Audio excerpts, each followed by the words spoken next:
YouTube, CouchPotatoGM.com. We're at 130 subscribers. We're looking for 150 is the goal. Oh, Juice said 150,000. Yeah, man. Tell your friend to tell a friend, man. Yeah, just subscribe, man. On, we up for discussion, man. We coming up right now. Yeah, man. We working on the new school. Yeah, man. With that old school feel. We're talking about reaches from the draft. Our 2017 reaches. Headley, let's start with your first reach. My first reach. Because I want to know why. I need to know, bro. All right, man. I know everyone's going to be upset about this because he's the next greatest thing out here, man. You know what I'm saying? The great white hope, man. I just want to say that. Hashtag that. Christian McCaffrey, number 8 to Carolina, man. You know, I like McCaffrey as a player. I like his vision. I like, how he runs in between the tackles. He's dynamic as a receiver. He's a really good player. But I was hearing number 2 to the 49ers, and even at number 8 at Carolina, I just think that's too high for this guy, man. This guy is not like a thousand guy. He's not Le'Veon Bell. He's not David Johnson. He's not even Zeke Elliott, man. He's not those guys, man. He's more of a end of the first round guy. I think at earliest, middle of the first round. But to say he should have went number 2 to the 49ers or even number 8 to Carolina, I think that was a big reach, man. I think Carolina, they had all the issues they could address, man. The pass rushing, man, the defense, they could address that. The offensive line, that might have been too early for offensive lineman there. I get that, but work the board. Work the board. Trade down. They lost Ted Ginn bringing in John Ross. Something like that, man. They could have traded down, but McCaffrey, like I said, I like him as a player, but I thought that was a reach right there. It's going to be interesting to see what they do with him. Because I think, paired up with Cam Newton, I don't think Cam Newton is the type of quarterback to hit McCaffrey out the backfield, on quick slants or out the backfield. Or I don't think he's that kind of guy. So bigger body receivers, because he's not an accurate quarterback. Yeah. So he likes guys like Benjamin, Funchess down the field, Greg Olsen. With that reach and that catch radius for Cam. I don't know if McCaffrey is a good fit in Carolina. I do agree that he can run that zone scheme, mesh point that they do a lot in Carolina. I think he can run that well. But I think his biggest asset, McCaffrey, was when he was that dot, that I formation behind the quarterback. I think, using his vision, using his awareness, what he does in Stanford, read and react. So I think that's his best trait, and I don't think Carolina's going to use it correctly. So I think McCaffrey's a reach at 8, man.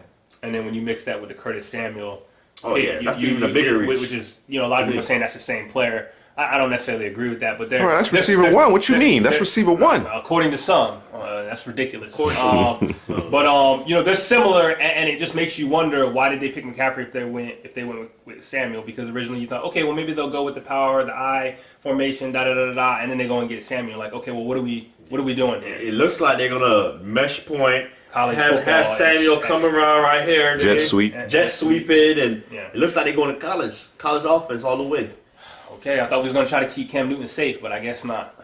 Maybe I don't know if Mike Shula's that guy to bring that to the table. I don't know if he's that guy, but we're gonna talk about my reach. And when this guy came off the board, man, I just shook my head, man. I didn't like the pick. It was a big conversation on Twitter for days, man. Marlon Humphrey, going to the Baltimore Ravens. And part of me understands the pick, because when you think about Baltimore, it's about hard-hitting, hard-nosed, we want to make you cry and bleed physical football, that AFC North. You know what I'm saying? I understand all that, but,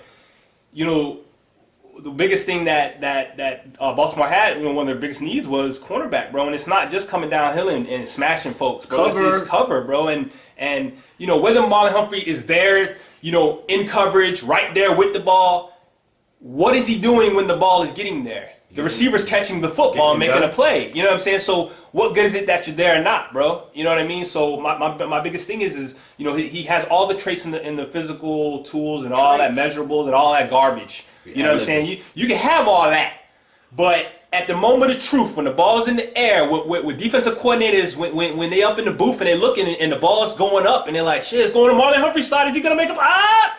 Done. You know what I'm saying? So does it matter? You know what I mean? I guess, they feel like they can mold them. That is one of the better developmental Organizations. You got a few in the league, and that's one of them. So maybe they feel like in Ozzy we trust. Yeah, I guess. Yeah, we don't like to question Ozzy, but right. I love the draft from the Ravens. The Bowser, Wormley, Tim Williams. They just trying to get faster, more physical, get younger on the defense. So at first glance, I get the Marlon Humphrey pick of why they drafted him. He's a physical, like you say, he's physical. He fits the mold of their defense.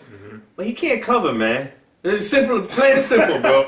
This man can't cover, man, down the field, man. And Baltimore, they don't run zone defense like that. They got Jimmy Smith playing that a little bit. They probably mix it in, but he's not going to be a perfect complement to Jimmy Smith because he's not going to be able to cover on the other side, man. So he's going to be the guy they pick on, man. They're going to pick on him because the NFL is about exposing weaknesses. And imagine when they play the Patriots, man. What are they going to do to them? Good luck. The most concerning statistic associated with Marlon Humphrey is the fact that in completions allowed, it was a 17-yard average. Yep. So it really, truly, comes down to moment of truth.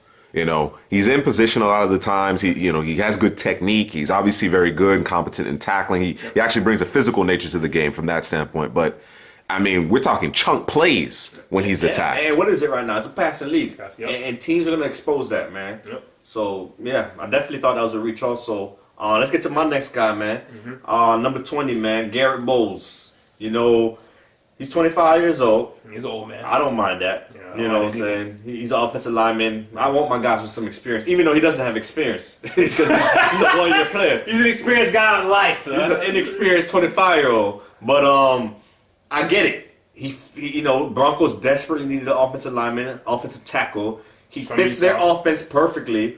That zone, scheme, get to the second level, the movement skills. He does all that great, man. My gripe with Garrett Bowles is pass protection, the strength, his core strength, man. Oftentimes I see on tape, he gets bullied. Power rush, he can't handle it. I see him block sustainability. He's always on the floor. He loses that. So, yeah, everything's good and dandy when we run into football and this and that. C.J. Anderson, they got Jamal Charles now, Devontae Booker. Let's run the football. But what happens when you're down trying to come back and you need him to protect the blind Simeon side. or Paxton Lynch blind side, and you have that dog across on him? I worry about that. I question that. I thought Ramczyk would have been the better pick right there for those guys.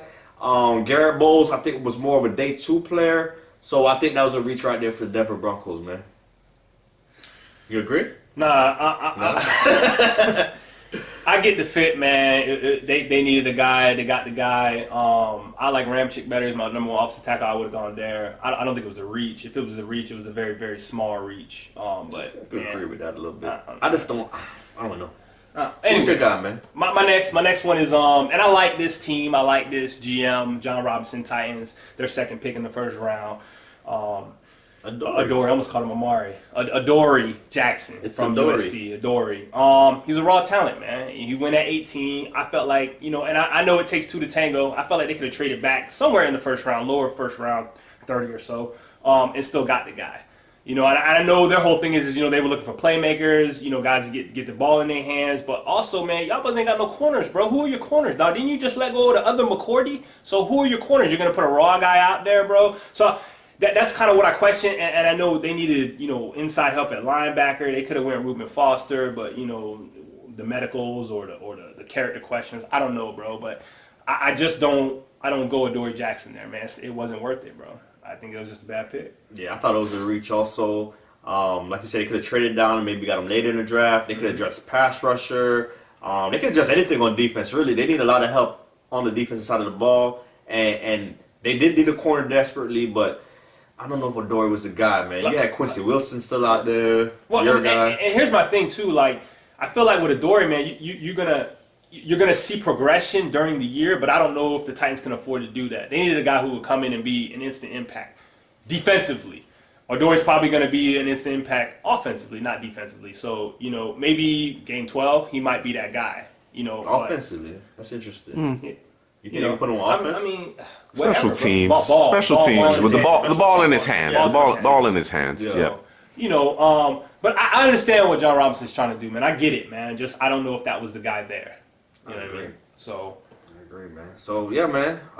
That's it, right? We got 4 draft Reach. The 4 biggest draft reaches. Subscribe to the YouTube channel. Get us to 150,000 subscribers. And visit the website, CouchPotatoGM.com.